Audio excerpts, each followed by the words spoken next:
Now, the last thing I think I really want to mention, and it really does belong in this lecture, is the effect of market type on revenue. And this is really interesting because you might have heard about startups about something called the hockey stick. And the hockey stick is actually this kind of curve. Now, it turns out what the hockey stick really represents are startups in a new market. Wow, well, that's kind of interesting. Why? Well, if you think about it, in a new market on year one, you have no customers. And so your revenue is essentially flat. And year two, revenue still might be flat. Year three, it might be flat. Year four, oh my gosh, something changed about the market. There might be a tipping point, an inflection point, where sales literally go exponential and start to skyrocket.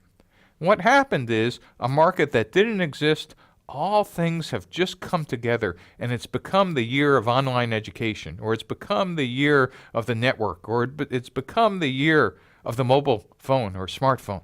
The unfortunate part is most startups who are in a new market see something that look like this and go out of business. So what we're really hoping for is we could influence and affect this tipping point by our customer strategies, our value proposition, and our get, keep, and grow strategies.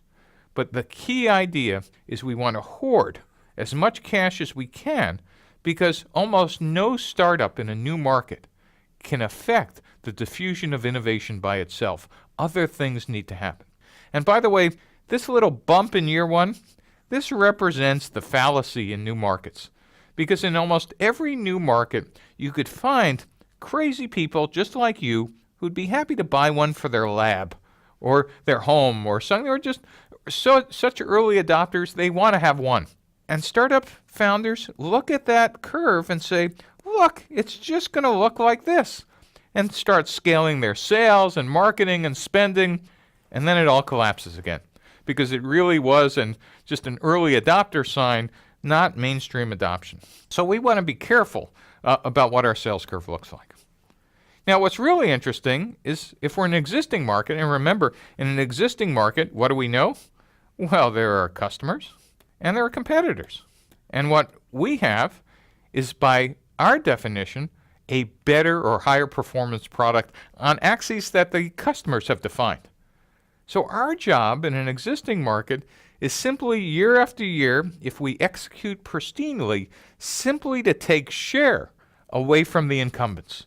And so our sales curve in an existing market literally should be one of taking share.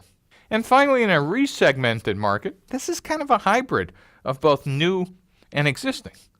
And what's happening in years 1, 2, 3, etc. in the early days is you're actually getting revenue from an existing market. That is, people might actually kind of find you are an okay substitute, but really don't understand your unique value until some tipping point where they realize, oh my gosh, you're just not another vendor in an existing market. You actually solve better a set of needs for a niche, or you're a low-cost supplier that really makes you unique and special, and revenues take off. And so what you have to do is husband your cash, but not as much in a new market, and figure out how to get you differentiated from the mainstream in existing.